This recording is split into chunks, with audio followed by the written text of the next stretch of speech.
Bonjour à toutes, bonjour à tous, ici TFT, c'est un plaisir comme toujours de vous retrouver pour une nouvelle vidéo d'information concernant Scream 7. Ça fait très longtemps qu'il n'y a pas eu de leaks et je tiens à vous rappeler que je mets un point d'honneur à ne jamais inventer ce que je vous dis, donc s'il n'y a pas de leaks, c'est qu'il n'y a pas d'informations que je peux vous transmettre, mais là on en a eu et dans cette vidéo on va avoir deux points qui sont plutôt sympathiques et plutôt rapides, donc sans plus tarder, c'est parti.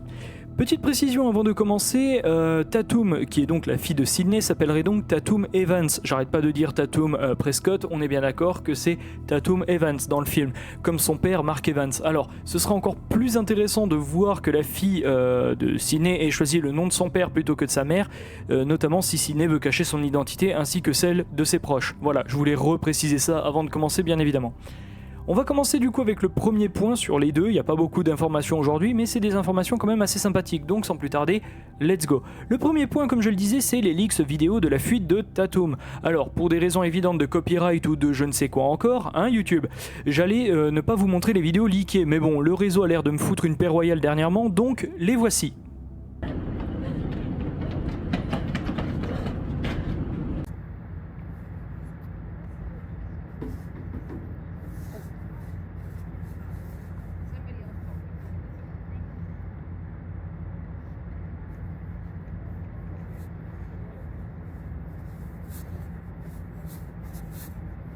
On y voit clairement Tatum qui court désespérément dans les rues de ce qu'il semble être Pine Grove bien sûr, et qui vient se réfugier devant la devanture de ce qui semble être le café de sa mère.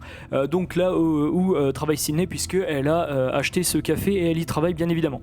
Ce qui est rigolo, c'est que sur l'une des vidéos qui circulent, on a exactement le même angle de vue que la vidéo que je vous avais montrée dans le passé, vous savez, avec Ghostface qui marche à proximité d'un bâtiment avant de tourner de ruelle. C'est exactement la même personne, ou du moins le même plan, qui a dû probablement être tourné dans la même nuit. Donc c'est assez rigolo de se dire tiens c'est intéressant, on a les deux mêmes plans, enfin du moins les deux mêmes façons de filmer, mais les leaks sont quelques semaines si ce n'est mois à part. C'est assez étrange. Bref, encore une fois ce n'est pas une vidéo de théorie, donc j'ai mes petites suppositions là-dessus. Enfin bref, donc comme je le disais, on peut donc tout doucement et avec une certaine assurance relative toutefois imaginer que ce sera une séquence, donc une succession de scènes qui vont se retrouver dans le film final. Donc là aujourd'hui à dater du 12 août 2025 si vous voulez, les deux scènes officielles entre guillemets, enfin leakées mais que l'on peut imaginer dans notre tête d'un point de vue de la caméra qui figureront dans Scream 7, ce sont bien évidemment ces deux scènes où on voit d'abord Tatum et ensuite Ghostface qui lui court après. Ça peut être vraiment sympathique, donc pourquoi pas, voilà, ça peut être vraiment sympa. Le deuxième point qui compose cette vidéo et qui est notre dernier, c'est des précisions concernant la confrontation entre Ghostface et Sidney.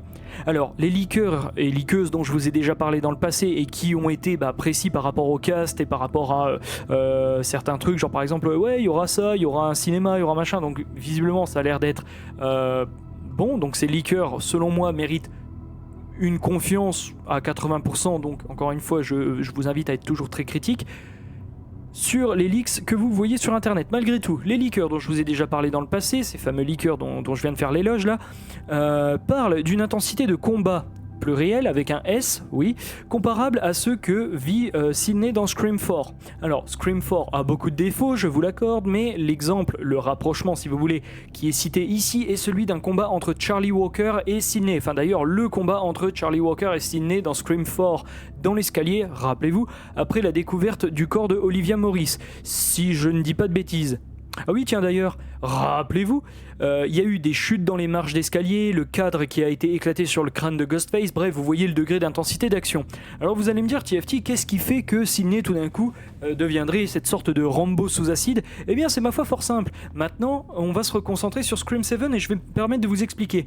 Ici, étrangement, les leakers parlent d'une sauvagerie, mais qui viendrait cette fois-ci de Sidney, comme je vous le disais, qui n'hésiterait pas une seule seconde à sauter vers les Ghostfaces, avant de montrer sa rage à l'idée que un ou plusieurs cinglés touchent désormais non plus à elle seule, mais bel et bien sa famille. Donc en gros, Sidney ici, elle irait de l'avant, elle n'irait plus en mode oh là là je fuis, comme par exemple Scream 2 ou Scream 3 en mode oh là là je fuis en courant. Non, cette fois-ci elle prendrait tout ce qui lui tombe sur la main et elle va head on, comme on appelle, la tête la première, enfin en mode elle charge sur le Ghostface en mode touche pas à ma gamine quoi. Ce qui est tout à fait respectable. Ça serait vraiment sympathique de voir un nouvel enjeu qui se dessine sur Sydney, et aussi sa volonté également, vous allez y penser, vous allez probablement me le dire en commentaire, mais il y a également sa nouvelle vie qui est menacée. Si un Ghostface ou plusieurs Ghostfaces savent que Sydney Prescott est ici à Pine Grove, toute sa vie peut être menacée, ainsi que les personnes qu'elle va rencontrer. Je vous explique, par exemple, c'est pas seulement sa fille, son mari, etc.,